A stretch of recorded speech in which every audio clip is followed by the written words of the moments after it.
Student, physics के 25 questions का जो सेट है ये सेट नंबर 3 है। तो पहले क्वेश्चन की अगर अपन बात करें तो विद्युत क्षेत्र और चुंबकीय क्षेत्र के बीच में संबंध होता है, मतलब the relation between the electric field and the magnetic field is.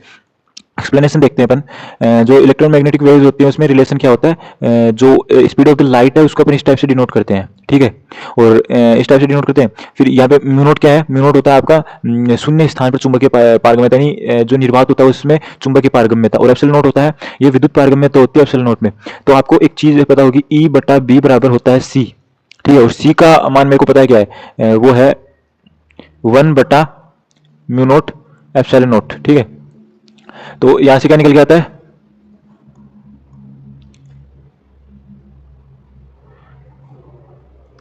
यहां से निकल के आता है कि C इक्वल्स टू 1/रूट over mu naught epsilon naught. तो इसमें ऑप्शन सी है वो करेक्ट हो जाएगा, जो यहाँ पे सबसे पहले दे रखा है ये आपको याद होना चाहिए। अगला क्वेश्चन आता है,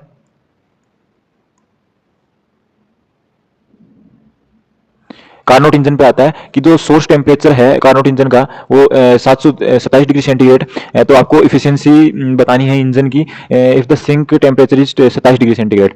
यदि कार्नोट इंजन का स्रोत तापमान 727 डिग्री सेंटीग्रेड है और सिंक का तापमान 27 डिग्री सेंटीग्रेड, तो इंजन की दक्षता क्या आती है, तो दक्षता ईटा की वैल्यू आपको याद करनी है। तो ईटा का एक फॉर्मूला होता है, फॉर्मूला आप याद रख लीजिए, eta is equal to 1 minus T sink upon T source. It means आपको यहाँ पे केल्विन में लिखना है सारा। तो 1 माइनस 727 जो सिंक का सॉरी 27 डिग्री है, तो 27 को केल्विन में क्या होगा, वो होगा 300 केल्विन। 273 जोड़ देना है, तो 300 बटा 727 प्लस 273 यानी 1000, ठीक है। दो ये हो गया, तो 10 3 7 बटा 10 यानी 0.7 या फिर 70% एफिशिएंसी इसकी आ जाएगी।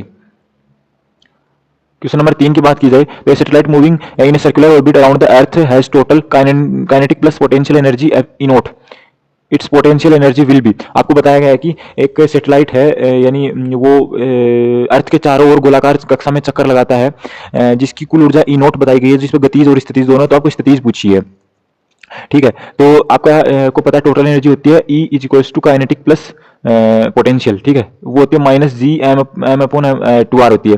काइनेटिक एनर्जी का फॉर्मूला ये होता है, और पोटेंशियल एनर्जी होता है 2 माइनस ई टोटल, ठीक है। So the potential energy is twice to the total energy of the system. समझ में आ गया आप, काइनेटिक एनर्जी होती है वो आधी होती है, और जो पोटेंशियल एनर्जी होती है वो डबल होती है। तो आप याद रखिएगा, जो ई काइनेटिक एनर्जी और पोटेंशियल एनर्जी, यदि टोटल एनर्जी ई बोल दूं मैं, तो वो होती है काइनेटिक एनर्जी होती है E/2, और पोटेंशियल एनर्जी होती है 2E, तो यहाँ पे 2E नोट आएगा। अगला क्वेश्चन आता है, particle has initial velocity of 30 metre per second due to east and constant acceleration of 10 metre per second square due to the west. The distance covered by the particle in the 1 second is. एक कण प्रारंभिक वेग पूर्व की ओर 30 metre per second और पश्चिम की ओर 10 metre per second square का निरंतर त्वरण है, तो कण द्वारा 1 सेकंड में तय की गई दूरी। तो आपको पता है सेकंड जो एस बराबर UT plus half square Newton second हो जाएगा। इनिशियल वेलोसिटी आपको 30 मीटर पर सेकंड दी गई, एक्सेलरेशन आपको 10 मीटर पर सेकंड स्क्वायर दे रखा, जो वेस्ट की साइड है, और आपको ईस्ट की साइड पूछा है, तो वेस्ट वाले को आपने माइनस ले लिया। तो एस इस फॉर्मूले में लिखोगे तो एस की वैल्यू आ जाएगी 25, तो 1 सेकंड में चलेगी दूरी 25 हो जाएगी। एक पिकोमीटर का मान कितना होता है, तो एक पिकोमीटर होता है 1 पीएम, जिसको 10 की power minus 12 metre. Since 1 micron is equals to 10 की पावर माइनस 6 मीटर, इसको आप पिकोमीटर में चेंज करोगे तो 10 की पावर माइनस 6 माइक्रोन होगा। 10 की पावर माइक्रोन में ही आपको ऑप्शन दे रखे हैं, तो आपने माइक्रोन में मान निकाल दिया। 10 की पावर माइनस 12 बटे 10 की पावर माइनस 6 यानी 10 की पावर माइनस 6 माइक्रोन, ये आ जाएगा option A. The energy stored in 50 millihertz inductor carrying a current of 4 ampere will be। 4 ampere धारा वाले 50 मिलीहर्ट्ज प्रेरक में संग्रहित ऊर्जा क्या होती है, तो E बराबर होता है आपको एक फॉर्मूला 1/2 Li स्क्वायर। L की वैल्यू क्या 50 मिलीहर्ट्ज, और L की वैल्यू कितनी, I की वैल्यू कितनी होगी, L की वैल्यू होगी 50 मिलीहर्ट्ज और I की वैल्यू होगी 4 एम्पियर। तो 1/2 इंटू 50 मिलीहर्ट्ज को आपको 10 की पावर माइनस 3 लिख देना है, इंटू 4, तो इसके लिए 0.8 जूल जो सोल्व करके बता रखा है। क्वेश्चन नंबर 7 आता है, विद्युत क्षेत्र ई में आवेश के ऊपर बल का परिमाण, तो F बराबर क्या होता है, क्यों ई।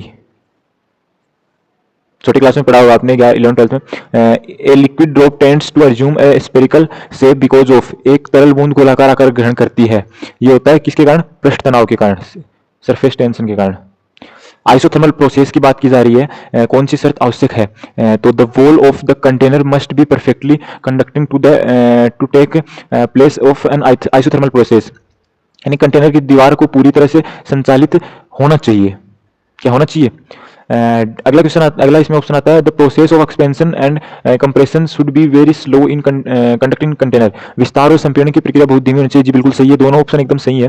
और आइसोथर्मल है तो टेम्परेचर सेम होना ही चाहिए, तो इसमें तीनों ऑप्शन सही है, उपरोक्त सभी डी ऑप्शन आएगा।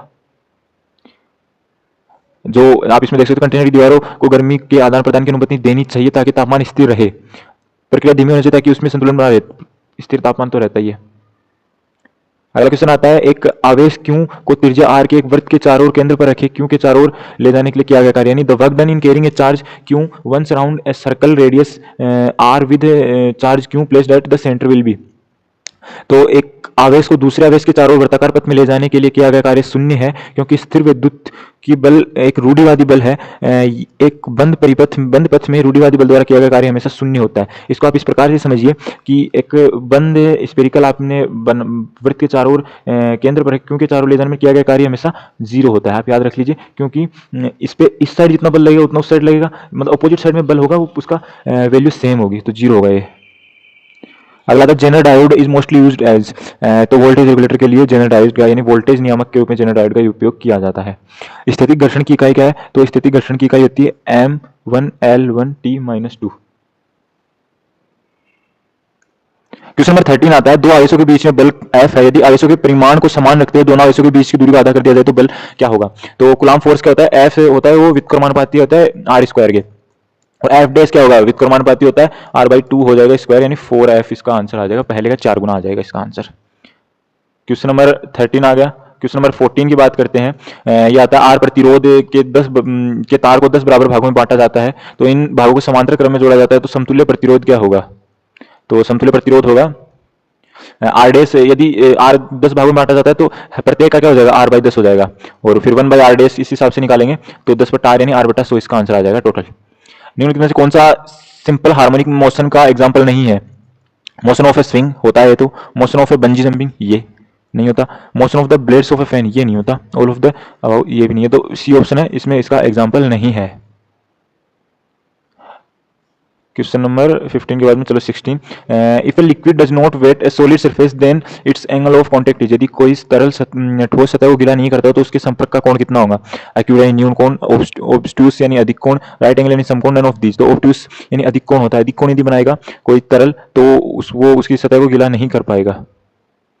लेंस की शक्ति प्लस 2.5 डायप्टर है, तो यह किस प्रकार का लेंस है और इसकी फोकस दूरी क्या है। तो P इक्वल्स टू आपको दे रखा है 2.5, और P की वैल्यू होती है F 100/F, और वो सेंटीमीटर में होती है, या फिर आप 1/F भी बोल सकते हो। तो 2.5, तो F इक्वल्स टू 100/2.5 यानी 40 सेंटीमीटर।